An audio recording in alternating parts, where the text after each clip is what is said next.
नमस्कार साथियों, जिस तरह से इटावा की घटना आ रही है, ऐसे इटावा से ही नहीं बहुत सारी जगहों से घटना आती है, चाहे वो मध्य प्रदेश में हो, चाहे इटावा में, उत्तर प्रदेश में, राजस्थान में, हर जगह से आती है। लेकिन जिस तरह के लोगों को बयान आ रहे हैं, उस बयानों को ले करके मैं ज़्यादा कुछ कहना नहीं चाहूँगा। मैं सिर्फ इतना ही कहना चाहूँगा कि मेरे पास दो पुस्तकें हैं। एक ये उल्टा दिख रहा होगा आपको, और दूसरी ये एक धर्म की पुस्तक है जिसको बाबा साहब अम्बेडकर ने लिखी थी, और ये पुस्तक वो है जो सामाजिक चिंतकों ने लिखी है, जो अभी भी जीवित हैं। और ये पुस्तक को अगर मैं बात करूं तो ये पुस्तक लिखी हुई है यादव शक्ति प्रबुद्ध प्रकाशन की है। इसको कई लोगों ने मिलकर लिखा है, इनकी अपनी एक महासभा है, और प्रकाशक यादव शक्ति प्रबुद्ध प्रकाशन, बाजार सिधौली, जनपद सीतापुर, उत्तर प्रदेश। और इसके मुद्रक है गणपति प्रिंटर्स एंड पैकेजर, 12 बिरवा, कानपुर रोड, लखनऊ। और सहयोगी ट्रस्ट जो हैं यादव ट्रस्ट ऑफ इंडिया, भारतीय पिछड़ा शोषित संगठन। दो सहयोगी हैं, यादव ट्रस्ट ऑफ इंडिया और भारतीय पिछड़ा शोषित संगठन।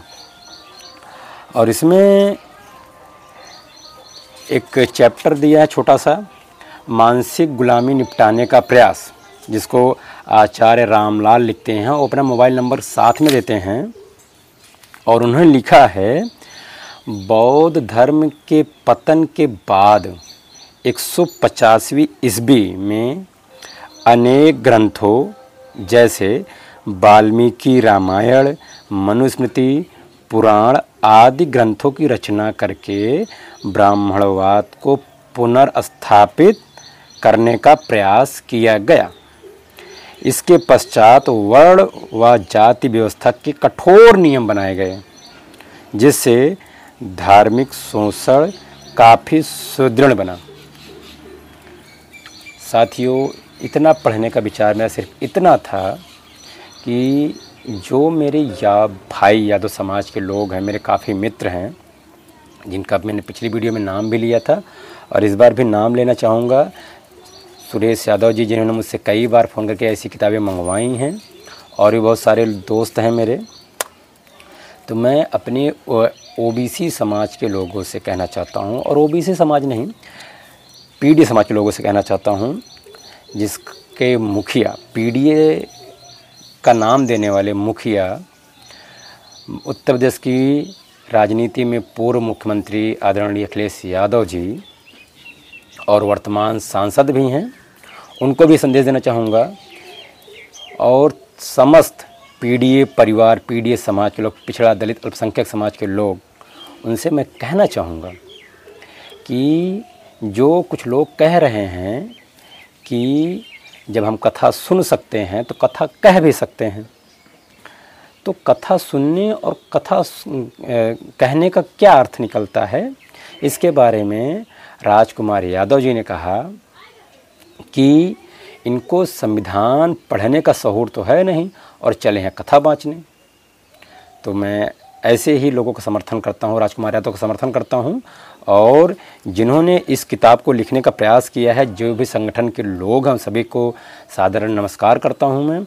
और अपने समाज के लोगों से कहना चाहता हूँ, ख़ास करके यादव समाज के लोगों से कहना चाहता हूँ कि जब तुम्हारे समाज के खुद के चिंतक, पुस्तक लिखने वाले राइटर्स हैं, संपादक करने वाले लोग हैं, तो उन लोगों के पुस्तकों को हम क्यों न पढ़ें। अगर ऐसी ब्राह्मणवादी व्यवस्था को जड़ से उखाड़ने का प्रयास किया जा रहा है, तो हम पेरियार ललाई सिंह यादव की लिखी गई पुस्तक सच्ची रामायण को पढ़ें। चलो मान भी लिया कि ललाई सिंह यादव का इतिहास काफ़ी पुराना हो चुका है, तो वर्तमान में ये जो पुस्तक है भंडाफोड़, ब्राह्मणवादी संस्कृति का भंडाफोड़, और इसके जो प्रकाशक हैं यादव शक्ति प्रबुद्ध प्रकाशन, यादव शक्ति प्रबुद्ध प्रकाशन, कि जो सदस्य लोग हैं, बहुत सारे सदस्य लोग हैं और ज़्यादा से ज़्यादा सब इसमें यादव लोग जुड़े हुए हैं, सब के सब।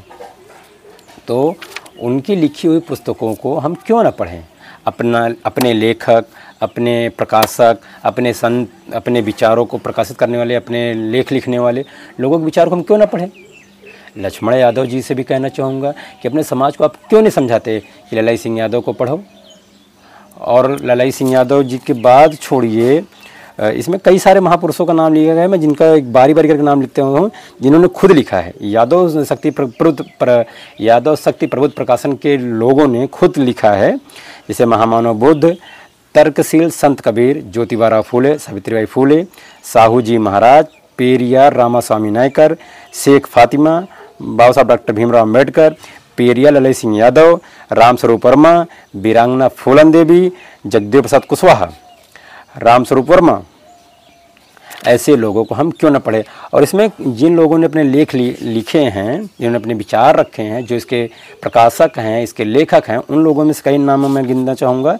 चंद्रभूषण सिंह यादव, इनके नाम में यादव लिखा गया है। लेकिन दूसरे आते हैं आचार्य रामलाल, तीसरे आते हैं डॉक्टर मनराज शास्त्री। शास्त्री नाम लेने से ब्राह्मण मत समझिएगा, क्योंकि मकटमुड़ी यादव जी को भी शास्त्री जी कहा जाता था, वेद व्यास भी कहा जाता था। ऐसे कई लोग हैं जिन्होंने लिखा। आगे क्या पिछड़ा वर्ग हिंदू है, उनका सवाल है, उनके जवाब भी मिलेंगे आपको। और बहुत सारी चीज़ें हैं, जैसे मंदिर और मस्जिद में अंतर भी, मस्जिद और मंदिर में अंतर क्या है। इन्होंने लिखा है विचारों की आग। विचारों की आग में इन्होंने लिखा है, तथागत बुद्ध एक बार बैठे थे, तब बुद्ध के शिष्य आनंद ने पूछा, जल अग्नि वायु तत्वों से में समझें शक्तिशाली कौन तत्व है। तो ये सारी विचारे पढ़ने की बात है, ना कि बाँचने की बात है। जब तक आप पढ़ेंगे नहीं, तब तक आप ऐसे कथा बाँच करके आप अपने समाज का उद्धार नहीं कर सकते हैं। उन्होंने आगे लिखा है, ब्राह्मण मित्र की बारात में क्यों मारे गए ज्योतिबा फूले।